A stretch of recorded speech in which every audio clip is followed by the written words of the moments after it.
हुआ ना कि अरे चलो बेइज्जती हो गई, बहुत बड़ी बेइज्जती हो गई, कोई पत्रकार भी कहने लगे तो ऐसे झाड़ देते हैं बेइज्जती को, खत्म, झाड़ दिया, खत्म।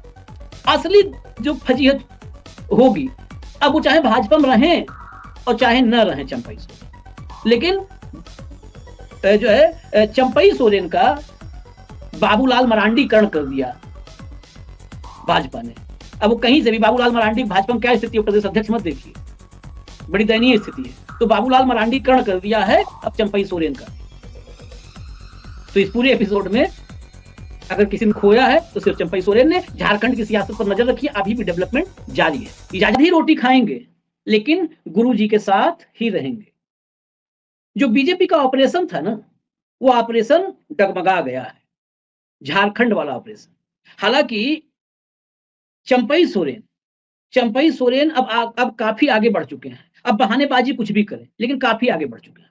इस वीडियो में, छोटे से वीडियो में, वीडियो छोटा रखें, उसमें चंपई सोरेन कितना आगे बढ़ चुके हैं जहां से वापसी का रास्ता नहीं है। चंपई सोरेन दिल्ली में क्या अपने परिवार के पास, बेटी के पास हैं या किसी और के पास हैं, और हैं तो क्या कर रहे हैं। चंपई सोरेन के साथ जिन विधायकों का नाम लिया जा रहा है, जो विधायक लापता हैं, उनमें से कुछ विधायक सामने आने लगे हैं, और जो सामने आ रहे हैं वो भाजपा को 440 वोल्ट का करंट दे रहे हैं, झटका दे रहे हैं। वो तो पूरा का पूरा खेल ही पलट दे रहे हैं। तो कहीं ऐसा तो नहीं कि चंपई सोरेन अकेले पड़ जाएंगे, अकेले रह जाएंगे, बीजेपी का पूरा ऑपरेशन उल्टा पड़ जाएगा, चंपई को लेकर के भी जो है ये घाटे का सौदा होगा, और चंपई ही भाजपा के लिए, जो कहते हैं ताबूत की आखिरी कील, झारखंड में भाजपा की ताबूत में आखिरी कील बन जाएंगे। एक एक करके पॉइंट वाइज समझते हैं। सबसे पहले मैं चंपई सोरेन का घर, उस घर की फोटो दिखाता हूं। कंट्रोल रूम दिखाइए, फटाफट दिखाइए। ये है चंपई सोरेन का घर। ये चंपई सोरेन का घर है सरायकेला के खरसावा, जो है सरायकेला खरसावा जो है, वहां पर है गांव जिलिंग गोड़ा, और वहां पर ये चंपई सोरेन का पैतृक घर है। इस घर पर जेएमएम का झंडा हुआ करता था, और वो झंडा गायब है। आप देखिए, इस घर से झंडा जेएमएम का गायब हो चुका है। अब आपको हम दूसरी तस्वीर दिखाते हैं। इस तस्वीर से आपको एक और सबूत मिलेगा कि चंपई कितने आगे बढ़ चुके हैं, और चंपई जिनको साथ लेकर चले थे ऑपरेशन में, चंपई तो आगे निकल गए, अब पीछे मुड़ के देख रहे हैं तो धीरे धीरे करके गायब हो रहे हैं। ये देखिए, चंपई सोरेन का एक्स का जो बायो है, उसमें चंपई सोरेन ने जेएमएम हटा दिया है, जेएमएम हटा दिया, पूर्व मंत्री जो है वो हटा दिया, अब केवल फॉर्मर चीफ मिनिस्टर झारखंड बचा हुआ है। यानी जेएमएम से वास्ता अपने एक्स हैंडल पर खत्म करते नजर आ रहे हैं चंपई सोरेन, और अपने घर से भी जेएमएम का नामो निशान, जेएमएम की पहचान हटा रहे हैं, क्योंकि पहचान बदलने का वक्त आ चुका है, और पहचान करीब करीब बदल चुके हैं, क्योंकि उनके पुत्र और गोस्वामी, चंचल गोस्वामी, उन्होंने पूरी स्क्रिप्ट तैयार कर दी है। अब हम थोड़ा आगे बढ़ते हैं। इसके बाद हम उस विधायक की चर्चा करते हैं जिस विधायक को साथ लेकर के चले थे, जिसे नॉट रीचेबल, लापता विधायक कहा जा रहा था। उस विधायक की चिट्ठी आई है, मैं चिट्ठी हूबहू पढ़ूंगा, अपने मन से कुछ बताना ठीक नहीं है, चिट्ठी हूबहू पढ़ता हूं। ये दरअसल जो विधायक हैं, ये खरसावां से जेएमएम के विधायक हैं दलसत गागराई, दशरथ गागराई ने चिट्ठी लिखी है। ये चिट्ठी नहीं है, बकायदा ये शपथ पत्र है। शपथ पत्र में लिखा है उन्होंने कि राज्य के पूर्व मुख्यमंत्री श्री चंपई सोरेन जी के साथ मेरे भाजपा में शामिल होने की खबर का खंडन करता हूं। मेरे बारे में मीडिया में भ्रामक खबर चलाई जा रही है कि मैं पूर्व मुख्यमंत्री श्री चंपई सोरेन जी के साथ दिल्ली जा रहा हूं। मैं मीडिया में चल रही इस खबर का खंडन करता हूं। मैं वर्तमान में अपने निर्वाचन क्षेत्र में शिलान्यास उद्घाटन कार्यक्रमों में शामिल हूं। खरसावां की जनता ने 2014 से अब तक भूखे प्यासे रहकर मुझे चुनाव में जीत दिलाया है। मुझ पर खरसावां के मतदाताओं का बहुत बड़ा कर्ज है। भाजपा में शामिल होकर मैं अपने मतदाताओं के साथ धोखा नहीं दे सकता हूं। ये एक लाइन गौर कीजिए, एक लाइन अभी समझेंगे। दिसुम गुरु शिबू सोरेन इस राज्य के सर्वमान्य नेता हैं। उनके छत्र छाया में मैं राजनीति में हूं। हम आधी रोटी खा लेंगे मगर गुरु जी के मान सम्मान को नीचे नहीं होने देंगे। झारखंड मुक्ति मोर्चा इस राज्य की माटी की पार्टी है और मुझे गर्व है मैं इस पार्टी का सिपाही हूं। अब जितना आगे निकले थे चंपई सोरेन, उतने ही पीछे रुक गए दशरथ गागराई। इन्होंने दो बातें बड़ा साफ साफ लिख दिया कि मैं भाजपा में शामिल होकर मतदाताओं के साथ धोखा नहीं कर सकता। यानी अब ये चंपई को भी घेर दिए, चंपई सोरेन फंस गए उल्टा। ये उसी सरायकेला खरसावां जहां चंपई का घर है ना, उसी खरसावां के विधायक हैं। बड़ी बात ये है, और ये लिख रहे हैं कि भाजपा में शामिल होकर के मैं मतदाताओं से धोखा नहीं करूंगा। यानी चंपई सोरेन सरायकेला के मतदाताओं से धोखा करने जा रहे हैं या कर चुके हैं, और वो काम दशरथ गगराई नहीं करेंगे, वो धोखा नहीं देंगे। और दूसरी बात, आधी रोटी खा लेंगे, यानी कष्ट में भी अगर भाजपा कहीं से घेरती भी है, रोटी कम भी पड़ती है, रोटी में घी नहीं भी लगती है, बाकी को घी लगवा रही होगी हो सकता है भाजपा, तो ये आधी रोटी खा लेंगे, लेकिन झारखंड की जो माटी की पार्टी है, दिसुम गुरु जो झारखंड के सर्वमान्य नेता है, उनके मान सम्मान को नीचा नहीं होने देंगे, उनका साथ नहीं छोड़ेंगे। एक विकेट गिर गया, उल्टा हो गया, और उल्टा नहीं हुआ, ये चिट्ठी बीजेपी के इस ऑपरेशन पर कालिख लगा दी है।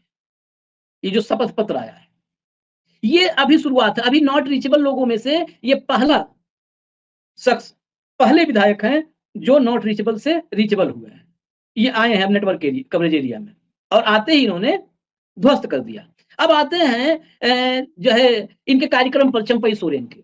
चंपई दरअसल यही वजह है, इस बात को समझना होगा, दशरथ गागराई, मोहंती, जिन जिन लोगों का की चर्चा हो रही है, लोबिन हेम्ब्रम को छोड़ करके। लोबिन हेम्ब्रम को क्यों छोड़ना है वजह पहले बता दें। लोबिन हेम्ब्रम जब से सरकार बनी है तब से अपनी ही सरकार की मुखालफत कर रहे थे, सत्र में नहीं शामिल होते थे, बैठकों में नहीं जाते थे। आखिरकार लोकसभा चुनाव में पार्टी लाइन के खिलाफ जाकर के पार्टी को दगा दिया, विश्वासघात किया पार्टी से, और फिर सदस्यता गई है। तो लोबिन हेम्ब्रम के लिए, लोबिन हेम्ब्रम तो चाहेंगे कि चंपई सोरेन भी निपट जाए। जब हम जा रहे हैं, जैसे कर रहे हैं, हमने खेलेंगे ना, खेलने देंगे, खेल बिगाड़ेंगे। तो लोबिन हेम्ब्रम अब उस हालत में है कि वो हेमंत सोरेन को डिस्टर्ब करने के लिए, हेमंत सोरेन को नुकसान पहुंचाने के लिए, वो चंपई भी निपट जाए तो कोई दिक्कत नहीं है, और 2-4 लोग और निपट जाए कोई दिक्कत नहीं है।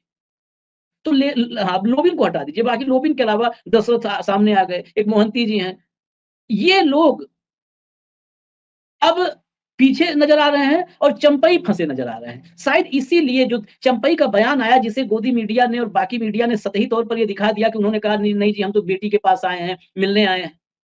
हमने अपने पिछले कार्यक्रम में बताया था कि चंपई सोरेन वीकेंड पर, सैटरडे और संडे, ये जो है वो रहते हैं अपने क्षेत्र में, सरायकेला में रहते हैं, अधिकतर ऐसा होता है। दिल्ली आना जाना चंपई सोरेन का बहुत ही कम है, उनके स्वास्थ्य के वजह से भी, और वैसे भी दिल्ली वगैरह वो नहीं आते हैं, वो झारखंड में ही मैक्सिमम टाइम रहते हैं। उनके दिल्ली आने की आखिरी खबर जब इंडिया अलायंस की बैठक थी, और बैठक में आए थे जब हेमंत सोरेन जेल में थे, तब आखिरी बार खबर थी दिल्ली आने की। और ये एक दिन का कार्यक्रम नहीं है, हम आपको एक भी बता दें, 3 दिन का कार्यक्रम है। अब असली खेल शुरू हुआ है दिल्ली पहुंचने के बाद चंपई सोरेन के, और ये 3 दिन का पहले से नहीं था, ये मैं अभी खबर बता रहा हूं कि अब ये कार्यक्रम 3 दिन का हो गया कि 3 दिन दिल्ली में रुकेंगे, यानी मामला अटक गया है। बीजेपी कभी छोटा मोटा गेम नहीं करती है, बड़ा खेल, लार्जर देन लाइफ में यकीन रखती है। उसका था एक साथ 5-7 विधायक, पूर्व सीएम सब तोड़ेंगे और नैरेटिव बनाएंगे। अब अगर अच्छा, ये नैरेटिव बनाने के चक्कर में खबर भी कहां से लीक होती है, खबर भी वहीं से लीक होती है कि नैरेटिव कैसे बनेगा जब खबर जाएगी मीडिया में। अब ये खबर चल गई कि चंपई सोरेन 5-6 विधायकों के साथ भाजपा में आ रहा है, और विधायकों के नाम भी आ गए, बाकायदा नाम, मीडिया पोर्टल्स पर, चैनल्स पे नाम आए हैं कि ये विधायक, ये सब भाजपा मानने वाले हैं, इनका नाम चल गया। अब जिनका नाम चल गया चंपई के साथ आने वाले, इतना बड़ा मतलब, कहने का मतलब है कि न्यूज के अंदाज में तंबू कनात लगा दिया गया, फूल माला तैयार हो गया, और वो विधायक ही बैक कर जाए, और बैक करते हुए ये भी कहे कि भाजपा में जाकर के विश्वासघात थोड़ो करना है अपने मतदाताओं से, धोखा थोड़ो देना है। यानी भाजपा से मतदाताओं को इतनी ज्यादा चिढ़ है झारखंड, ये कह के, तब तो फिर चंपई सोरेन का क्या होगा, कहीं कमलनाथ चैप्टर ना रिपीट हो जाए, ये भी डर है। अब इसी सबके बीच में चंपई सोरेन का मामला अटक गया है। अब 3 दिन का कार्यक्रम कहा जा रहा है कि 3 दिन दिल्ली में रहेंगे, और 3 दिन दिल्ली में रहेंगे तो बातचीत जितनी बार होगी, चंपई सोरेन जब आदमी अपना खूंटा तुड़ा लेता है, अपने खूंटे से जब निकल जाता है घोड़ा, तब चाबुक बरसना शुरू होता है। जब तक घोड़ा खूंटे से बंधा होता है अपने, तब तक तो ये लोग ऐसे हैं कि हरी हरी घास डालते हैं। जब खूंटा तुड़ा लिया तब होता है कि अब तो कहां जाएगा लौट करके, अब तो जो है खूंटा अपना तोड़ करके भाग ही चुका है। तब फिर हरी घास के बजाय चाबुक शुरू होता है। अब दौर आएगा जब चंपई सोरेन से कहा जाएगा कि तुम तो कोल्हान, पूरे कोल्हान के टाइगर हो, पूरा कोल्हान बताते हो हमारे प्रभाव में है, तुम अपने सरायकेला खरसावां का, जहां से सरायकेला से तुम विधायक हो, खरसावां से दशरथ गगराई विधायक है, तुम दशरथ गगराई को अपने साथ नहीं रख पाए, तुम तुम्हारे साथ जनता कहां से होगी? अब सवाल ये खड़ा हो। और इस पूरे केस में अगर फजीहत किसी की होगी, भाजपा को फजीहत का डर नहीं है, जो अजीत पवार को अपने साथ रखे, जो शुभेंदु अधिकारी को रखे, जो हिमंता बिश्वा शर्मा को रखे, जो छगन भुजबल को साथ रखे, जो जिन जिन पर करप्शन का चार्ज लगाए, जिन पर व्यभिचार का चार्ज लगाए, उन सबको अपने साथ रख ले, जो आज ही बिहार में बाहुबली सुनील पांडे को साथ अपने आप कर ली अपनी पार्टी में। शामिल होने से पहले उनके अपराध का पूरा जो है हैंडबिल भाजपा के दफ्तर के बाहर चिपका दिए गए थे कि सुनील पांडे के अपराध की लिस्ट देखिए, इनकी उपलब्धियां हैं, ये कितने अपराध किए हैं। तो बीजेपी को आप लोकलाज के उसमें दायरे में मत गिनिए, लोकलाज है ही नहीं है उनको। वो तो जैसे ये हुआ ना कि अरे चलो बेइज्जती हो गई, बहुत बड़ी बेइज्जती हो गई, कोई पत्रकार भी कहने लगे तो ऐसे झाड़ देते हैं बेइज्जती को, खत्म, झाड़ दिया, खत्म। असली जो फजीहत होगी, अब वो चाहे भाजपा में रहें और चाहे न रहें चंपई सोरेन, लेकिन जो है चंपई सोरेन का बाबूलाल मरांडीकरण कर दिया भाजपा ने। अब वो कहीं से भी बाबूलाल मरांडी, भाजपा में क्या स्थिति है प्रदेश अध्यक्ष मत देखिए, बड़ी दयनीय स्थिति है। तो बाबूलाल मरांडीकरण कर दिया है अब चंपई सोरेन का भी। तो इस पूरे एपिसोड में अगर किसी ने खोया है तो सिर्फ चंपई सोरेन ने। झारखंड की सियासत पर नजर रखिए, अभी भी डेवलपमेंट जारी है। इजाजत।